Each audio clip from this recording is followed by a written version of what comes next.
चलिबा चाही सिगी अखोई था डिसेंबर थादी अखोई मसीना लोरे अखोई पुंजा हाइजबा तारगदी पुंग कुनमरी हाइबदो अखोई फाजलक्त्रबनी अखोई चलिबा चाही सिगी अरोइबा निमिसे अदुबो आईडीपी सिंग खरा अमदी अखोई मयुम हंजनदुना अखोई लैखरे मयुमदा हंजले हारगसु मोय हानगी लैरंबदा मसादा फंगबा कंफर्टेबल ओइबा नुंगाइजबा खुदोंजाबदुदी मयुमदा हंजलगसु अखोई ngasi bokti phangdri adubu hanagumna adum lanjenaraga laihoriba IDP सिंगी थमोददी अखोइजु अमुक्तंग युमदा हंजनजरदी हाइबगी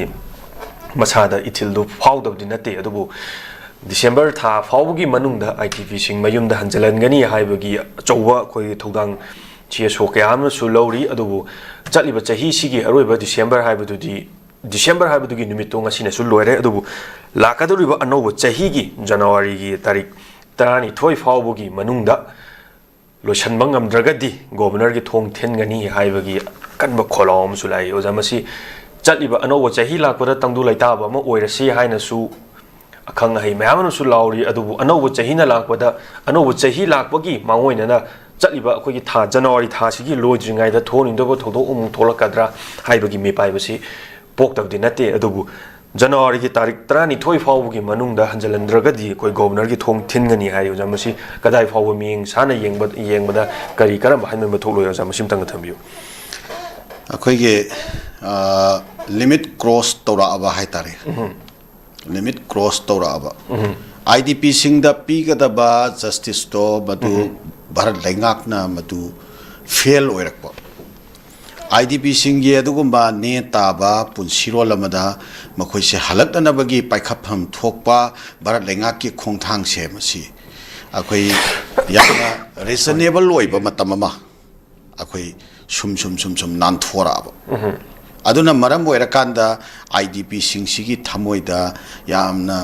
पेंदबगी अदुगुंबा थमोइदगी चालकपा मईदो मदु मईरी से अखोई मपाल लानथोराबा अदुना मरम ओइरकांदा आईडीपी सिंगना मणिपुर लैंगाकता एज वेल एज भारत लैंगाकता अल्टीमेटम थमकपनी हाइना दुमाइना अखोई येंगबा ताई अदुगा लोइनाना आईडीपी सिंगे असिगुंबा ग्रीवांसेस से मसी यामना सीरियस ओइना लौरका मसीगी दमक्ता अखोई आईडीपी सिंगे सॉलिडारिटी दा अखोई मूवमेंट तौगनी हाइना सुमाइना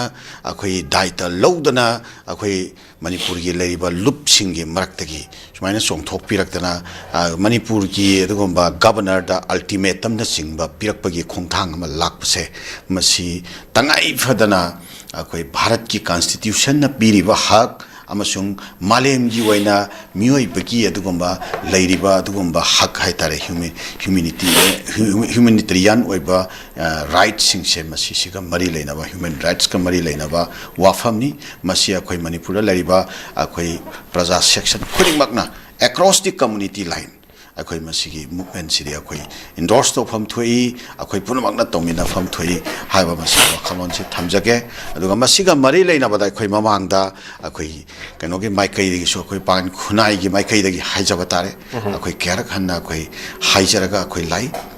अखोई ngasi अखोई आईडीपी सिंगना मणिपुर लैंगाकता अखोई अल्टीमेटम थमकपा एज वेल एज अखोई लुप अमना आईडीपी सिंगी सॉलिडारिटी दा मणिपुर लैंगाकता अखोई अल्टीमेटम थमकपा अदुगा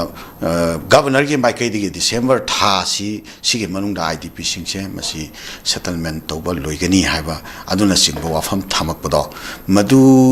अखोई पुनमकना अखोई यामना सीरियसली अखोई येंगबा याय अदुगा मरुओइना अखोई भारत लैंगाकी माइकैदगी महुत सिलगा मणिपुरी गवर्नर ना Manipuri लैंगाकी Sumana head of the administrator ओइरे हुजुजिक्ति माना पीखिबा माना थमखि वाफम से मसे कमिटमेंट न वंथोफम थुई हाइदना अल्टीमेटम पीरिबसे मरम चाइ मसे अखोइना सु इंडोर्स तौई अदुगा खोंथांग खरदी पाइखत पहवे खोंथांग खरदी पाइखत पहौखरे मसीसु अखोइ याम पुनिंग थौगनिङाइ ओइना अखोइ अदुम थमजबनी हानदगिसु अखोइ तोरबुंगदा अखोइ तोरबुंग साबल लेकाई एरिया दा हाइबा तारे अखोइ आईडीपी सिंग मफमदो अमन रिसेटल तौबगी अखोइ तांका अम लैखरे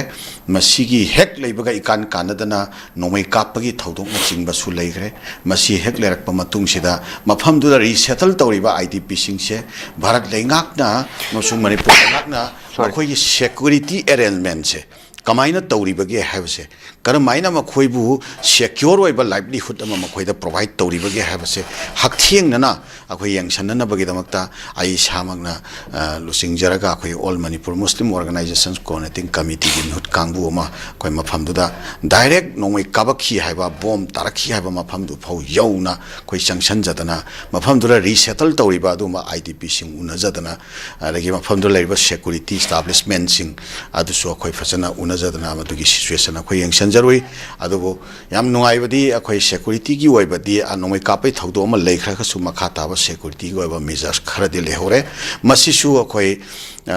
ꯇꯉꯥꯏ ꯐꯗꯅ ꯑꯩꯈꯣꯏ ꯄꯨꯛꯅꯤꯡ ꯊꯧꯒꯠꯆꯩ ꯑꯗꯨꯒ ꯂꯣꯏꯅꯅ ꯃꯈꯥ ꯇꯥꯔꯛꯄꯗ ꯁꯦꯔꯧꯒꯤ ꯑꯦꯔꯤꯌꯥꯗ ꯑꯃꯨꯛ ꯔꯤꯁꯦꯇꯜ ꯇꯧꯅꯅꯕ ꯍꯟꯖꯟꯕ ꯃꯔꯛꯇ ꯀꯩ ꯈꯔ ꯑꯩꯈꯣꯏ ꯃꯤꯁꯑꯟꯗꯔꯁꯇꯦꯟꯗꯤꯡ ꯂꯩꯕ ꯂꯩꯔꯒꯁꯨ ꯃꯐꯝꯗꯨ ꯅꯝꯗꯅ ꯌꯧꯁꯜꯂꯒ ꯍꯟꯖꯟꯕꯒꯤ ꯋꯥꯐꯝꯅꯆꯤꯡꯕ ꯂꯥꯛꯄ ꯃꯁꯤ ꯄꯨꯛꯅꯤꯡ ꯊꯧꯒꯠꯂꯤ ꯁꯤꯇ ꯅꯠꯇꯅ ꯑꯩꯈꯣꯏꯒꯤ ꯏꯀꯧ ꯁꯥꯏꯠꯀꯤ ꯑꯣꯏꯕ ꯃꯣꯔꯦ ꯁꯥꯏꯠꯀꯤ ꯑꯣꯏꯕ ꯆꯨꯔꯥꯆꯥꯟꯄꯨꯔꯒꯤ ꯑꯣꯏꯕ ꯑꯦꯖ ꯋꯦꯜ ꯑꯦꯖ ꯑꯩꯈꯣꯏꯒꯤ ꯏꯝꯐꯥꯜ ꯊꯥꯗꯣꯛꯑꯒ ꯆꯠꯈ꯭ꯔꯕ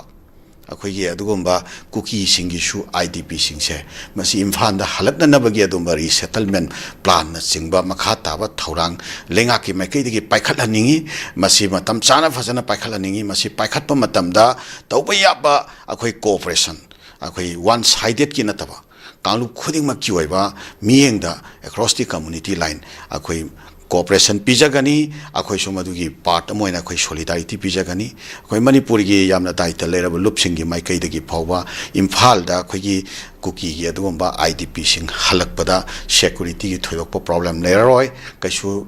peoples ki adugomba yamna akhoi gi kano oiba reaction yamna kanna leroi habana singwa wafam akhoi som side gi haitare maitai side gi sumaina ga thambirak pasiam puning thoganingai ni ano sumaina kuki gi maikai gi sumaina akhoi yamna akhoi progressive oiba mangom da sanction bo wafam sing akhoi makhoi su hayanjaningi haibirakani haina akhoi makhata na thajaba lei sumaina akhoi saunaruraga su penadaba myamam leruraga su akhoi negotiating table da shanti gi oiba road map amada shanti gi oiba plan amada akhoi mu halakna bagi wakhalon se masida thajaba thamba mathau taina khali even gaza da akhoi gi mi lising humdra hena 70,000 hena including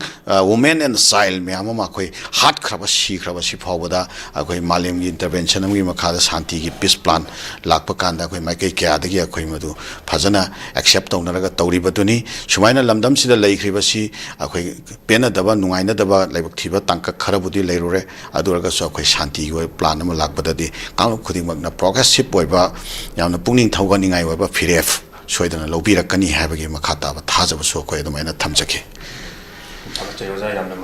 honun an thambi